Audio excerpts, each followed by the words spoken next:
함께 보실 말씀은 사무엘하 16장 1절에서 14절까지 말씀인데요. 1절에서 8절까지만 읽도록 하겠습니다. 다윗이 마루탑을 조금 지나니 무비보셋의 종 시바가 안장지은 두 나귀의 떡 200개와 건포도 100송이와 여름 과일 100개와 포도주 한 가죽부대를 싣고 다윗을 맞는지라. 왕이 시바에게 이르되 네가 무슨 뜻으로 이것을 가져왔느냐 하니 시바가 이르되 나귀는 왕의 가족들이 타게 하고 떡과 과일은 청년들이 먹게 하고 포도주는 들에서 피곤한 자들에게 마시게 하려 함이니이다. 왕이 이르되 네 주인의 아들이 어디 있느냐 하니 시바가 왕께 아뢰되 예루살렘에 있는데 그가 말하기를 이스라엘 족속이 오늘 내 아버지의 나라를 내게 돌리리라 하나이다 하는지라. 왕이 시바에게 이르되 무비보셋에게 있는 것이 다 네 것이니라 하니라. 시바가 이르되 내가 절하나이다. 내 주 왕이여 내가 왕 앞에서 은혜를 입게 하옵소서 하니라.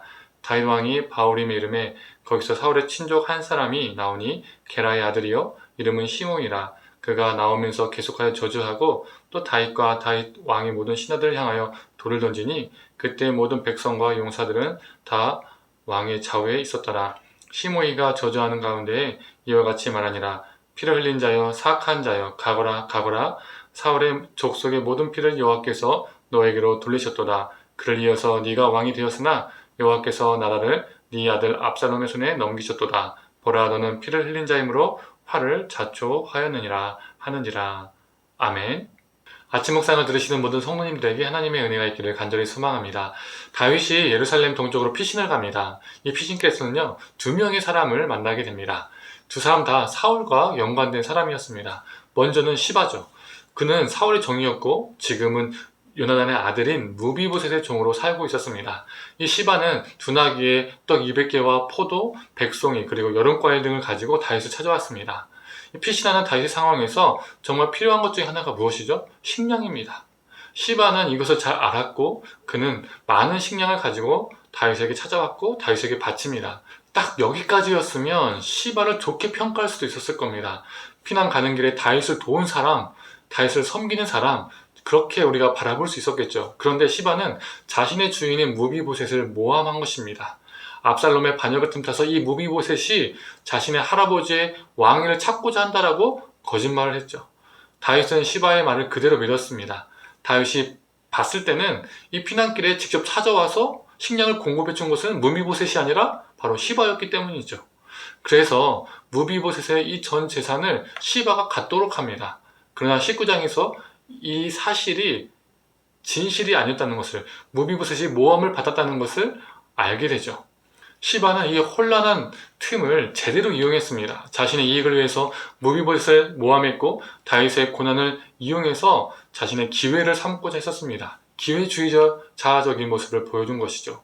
다윗은 이번에 더 나아가 또 바울임에 도착합니다. 다윗은 여기서 또 사울의 친족 중에 한 명인 시므이를 만나게 됩니다. 이 시므이는요, 다윗을 보자마자 막 저주를 내뱉습니다. 심지어 하나님의 이름을 거론하면서까지도 저주를 합니다. 또한 돌을 던지면서 다윗과 다윗의 신하들을 위협하죠. 사울의 가문이었던 시므이는 이 다윗을 향한 증오심이 컸던 것 같아요. 다윗에 의해서요, 이 사울의 가문이 몰락을 했잖아요. 그래서 지금 다윗을 향해서 분풀이를 하고 있는 겁니다. 그런데 재밌는 것은 다윗이 왕권이 강했을 때는 시므이는요, 한마디도 하지 못했던 사람입니다. 거기에 대해서 어떤 반란이나 반역 같은 것도요, 꾀하지도 못했던 사람입니다. 그랬던 그가, 어떠한 저항도 하지 못했던 그가 다윗이 위기에 처해있자, 다윗의 왕권이 약해 보이자 기회는 이때다라고 생각해서 다윗을 격렬하게 저주하고 있습니다. 시므이 또한 기회주의자였습니다. 상대방이 강해 보일 때는 침묵하고 약한 기회를 틈타서 저주하고 있기 때문이죠.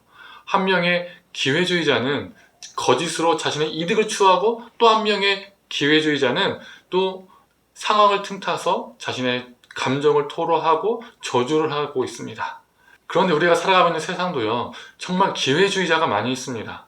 시바처럼 누군가의 실패를 자신의 그 성공의 기회로 삼는 사람들이 있다는 것이죠. 이 치열한 경쟁 사회 속에서 살다 보니까 나의 성공이 더 중요한 시대가 되었습니다. 나의 성공을 위해서라면 타자의 실패도 이용하고 거짓도 서슴지 않는 경우가 참 많이 있다는 거죠. 또 시므이처럼 누군가의 고통을 나의 기쁨으로 삼는, 그 기쁨의 기회로 삼는 사람들이 있습니다.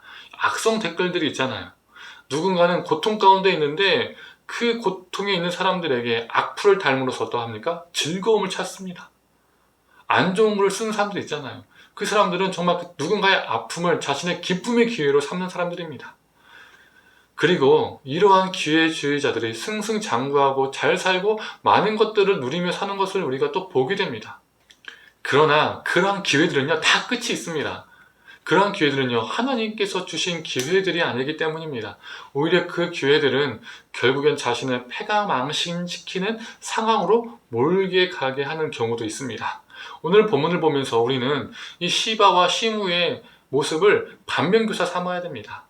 누군가의 실패를 나의 성공의 기회로 삼는 자가 아니라 그 실패한 사람의 손을 잡아줄 수 있는 기회로 삼는 자가 되어야 됩니다.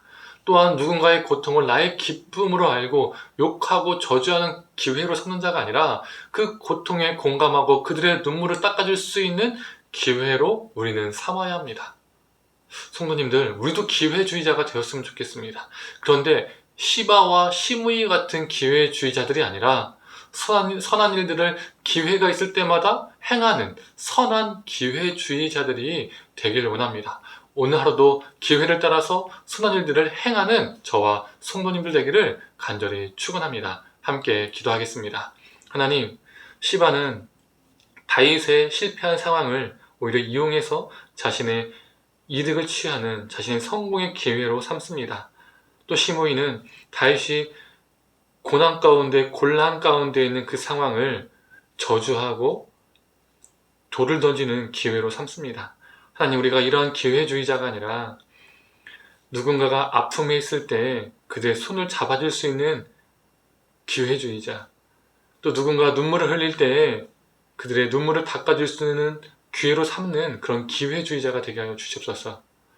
이기적인 기회주의자가 아니라 선한 일을 기회가 있을 때마다 행하는 선한 생명의 기회주의자로 하루하루 살아가게 하여 주시옵소서. 감사드리며 사랑에 많으신 예수님의 이름으로 기도드립니다. 아멘.